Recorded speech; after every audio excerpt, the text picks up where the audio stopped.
நேற்று சென்னை சேப்பாக் ஸ்டேடியத்தில் SRH versus ஆர்ஆருக்கு வாழ்வா சாவா அப்படின்ற போட்டி வந்து நடைபெற்றது. இந்த மேட்ச்சில் வந்து யார் வந்து வின் பண்ணுறாங்களோ அவங்க கேகேஆர் டீம் கூட ஃபைனலில் மோதுவாங்க. இதே சென்னை சேப்பாக் ஸ்டேடியத்தில் நேற்று யார் வின் பண்ணாங்க அப்படின்றத நம்ம இந்த வீடியோவில் வந்து பார்க்கலாம். வாங்க வீடியோக்குள்ளே போகலாம்.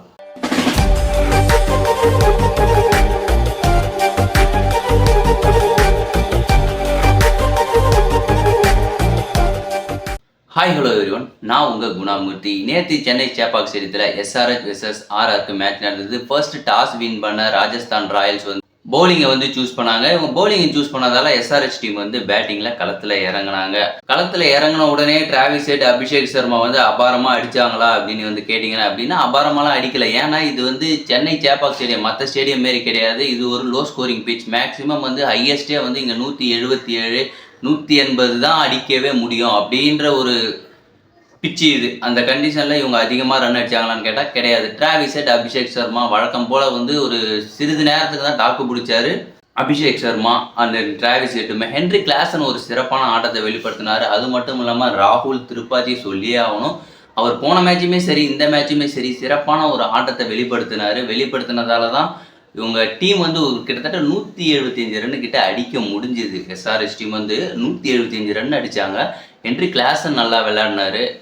ஒரு அருமையான நாக்கு. இவங்க ரெண்டு பேரால் தான் வந்து கிட்டத்தட்ட ஒரு 170 ரன்னை வந்து கொண்டு போக முடிஞ்சுது. பட் ஆனால் ராஜஸ்தான் ராயல்ஸ் வந்து விக்கெட் எடுக்க வந்து தவறிட்டாங்க. அது மட்டும் இல்லாமல் செகண்ட் ஹாஃப் வந்து சுத்தமாக வந்து பனிப்பொழிவே கிடையாது. எல்லா இடத்துலையுமே வந்து மேட்ச்சில் டியூ இருக்கும் செகண்ட் ஹாஃபில். ஸோ டியூவை வந்து பேஸ் பண்ணி தான் இவங்க வந்து ராஜஸ்தான் ராயல்ஸ் வந்து டாஸை வந்து பவுலிங்கில் வந்து சூஸ் பண்ணியிருக்காங்க. ஃபஸ்ட் எடுத்தோடனே அங்கே நாங்கள் பவுலிங் போடுறோம் அப்படின்னு சொல்லிட்டு.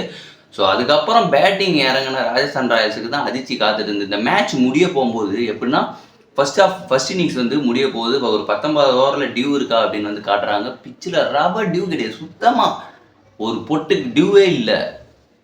அதுக்கு அடுத்த மேட்ச் அப்போவே தெரிஞ்சு போச்சு, கண்டிப்பாக இதை வந்து எஸ்ஆர்ஹெச் டிஃபெண்ட் பண்ண போகிறாங்க அப்படின்னு தெரிஞ்சு போச்சு. ஆனால் ஆர்ஆர் பவுலிங் வந்து சொன்னோம்னா படு மோசம். அந்த ஸ்குவாட் செலெக்ஷன் பண்ணி வச்சிருக்கிறது ரொம்ப ரொம்ப வெரி ஒஸ்டான வந்து செலெக்ஷன் தான் வந்து நான் சொல்லுவேன்.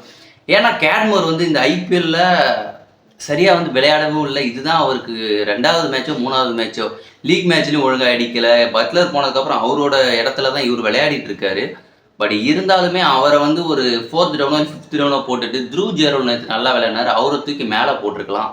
அது பண்ணது இன்னொரு தப்பு. யுவேந்திர சகல் அண்ட் அஸ்வினுக்கு நேற்று சுத்தமாக கிளிக் ஆகலை. அவங்க வேறு எப்படியாவது பவுலிங் போட்டு விக்கெட் எடுத்திருக்கலாம். பட் வேறு எதுவுமே ட்ரை பண்ணவே இல்லை. ஆனால் அவங்களோட ஓவர்ஸை வந்து அருமையாக அடித்து ஆடினார். ஹென்ரி கிளாசன் அண்ட் ராகுல் திரிபாதி அவங்களுக்கு வந்து ஒரு பெரிய கிரெடிட்ஸ் கொடுத்தாகணும். இந்த 170 ரன்னை வந்து சேஸ் பண்ணுற முனைப்பில் ராஜஸ்தான் ராயல்ஸ் களத்தில் இறங்கின உடனே யசஸ்வி ஜெய்ஸ்வால் வந்து வேர்ல்டு கப் ஸ்குவாடில் எடுத்தது தான் எடுத்தாங்க. பட் ஆனால் வந்து பர்ஃபார்மன்ஸ் அந்தளவுக்கு இல்லை. ஒரு 50 போகிறதுல கூட ரொம்ப தடுமாறிட்டு இருக்காருன்னு தான் சொல்லணும். அது மட்டும் இல்லாமல் தொடர்ந்து அடிச்சுக்கிட்டே இருந்தால் எல்லா ஓவரையும் எல்லா பாலையும் அடிச்சிட முடியுமா?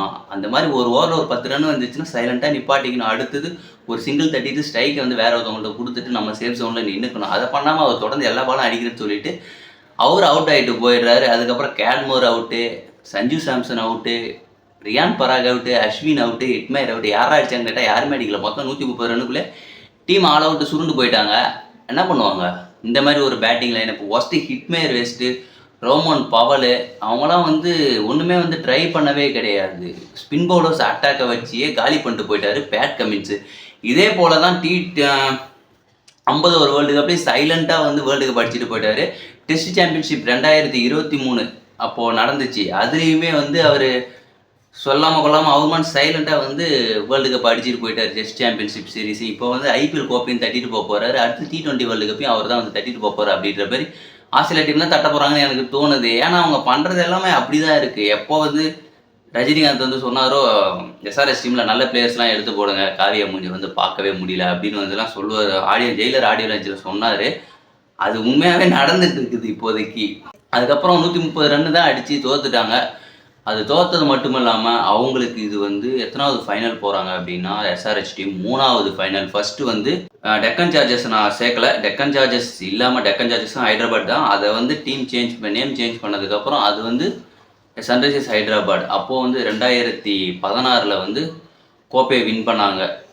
ஆர்சிபிக்கு எதிராக வந்து எஸ்ஆர்ஹெச் டீம் வந்து கோப்பையை வின் பண்ணாங்க ஃபைனல். அதுக்கப்புறம் 2018 சிஎஸ்கேக்கு எதிராக தோற்றுட்டு போனாங்க. இப்போ 3வது முறையாக 2024ல் ஃபைனலில் அடியெடுத்து வைக்கிறாங்க பேட் கமின்ஸோட தலைமையில். இந்த வாட்டி அவங்க கோப்பையை வின் பண்ணுவாங்களா, வின் பண்ண மாட்டாங்களா அப்படின்றது தெரியல என்னை பொறுத்த வரைக்கும். பட் ஆனால் ஞாயிற்றுக்கிழமை நடக்க போகிற பேட்டில் வந்து சாதாரண பேட்டில் கிடையாது.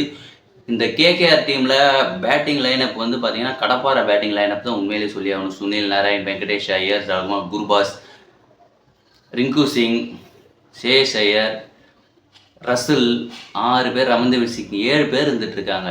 இதை மீறி வந்து பேட்டிங்லாம் வேறு லெவலில் இருக்குது. அது மட்டும் இல்லாமல் ஸ்பின்னில் கலக்கிட்டு இருக்க நம்ம தமிழ்நாட்டு பிளேயர் வருண் சக்கரவர்த்தி அந்த டீமில் வந்து போன வருஷமும் சரி இந்த வருஷமும் சரி விக்கெட் டேக்கிங் லீடரில் வந்து பார்த்தோன்னா கொல்கத்தா டீமுக்காக அவர் அதிகமாக வந்து விக்கெட் எடுத்திருக்கிறாரு.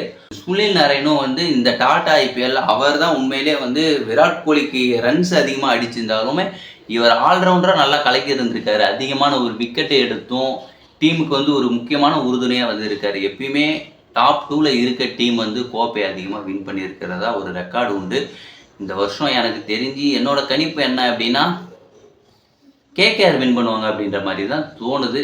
பொறுத்திருந்து பார்ப்போம் நாளைக்கு என்ன நடக்க போகுது அப்படின்றது. கம்பீரும் சும்மா விட மாட்டாப்புல. ஆனால் நாளைக்கு டியூ வந்தால் மேட்ச்சில் ஏதாவது மாற்றம் மாறிடும் அப்படின்ற மாதிரி கூட எனக்கு தோணுது. டியூ வரலை அப்படின்னா டாஸ் தான் மேட்டர் அப்படின்ற மாதிரி எனக்கு தோணுது. 2 பக்கமுமே தீப்பொறியாக இருக்குது. நம்ம எதிர்பார்த்தோம் என்னன்னா இந்த வருஷம் டாடா ஐபிஎல்லில் சென்னை சூப்பர் கிங்ஸோ மும்பை இந்த மாதிரி டீம் விளையாட போகுது. ஃபைனல் வந்து வேறு லெவலில் இருக்கும்னு ஸ்டார்டிங்கில் எதிர்பார்த்தோம். பட் ஆனால் வந்து எல்லாமே டோட்டலாக மாறிடுச்சு. மாறினதுக்கப்புறம் Pat Cummins and Mitchell Starc IPL ஏலத்தில் அதிக தொகைக்கு வந்து எடுக்கப்பட்ட 2 வீரர்களும் வந்து சந்திச்சிக்க போகிறாங்க. யாரோட பர்ஃபார்மன்ஸ் வந்து ரொம்ப நல்லா இருக்க போது, மிச்சல் ஸ்டாக் வந்து தன்னோட பவுலிங் அட்டாக்கை காமிப்பாரா, இல்லை பேட் கமின்ஸ் வந்து தன்னோட கேப்டன்சியில் தான் காமிச்சிட்டு இருக்காரு.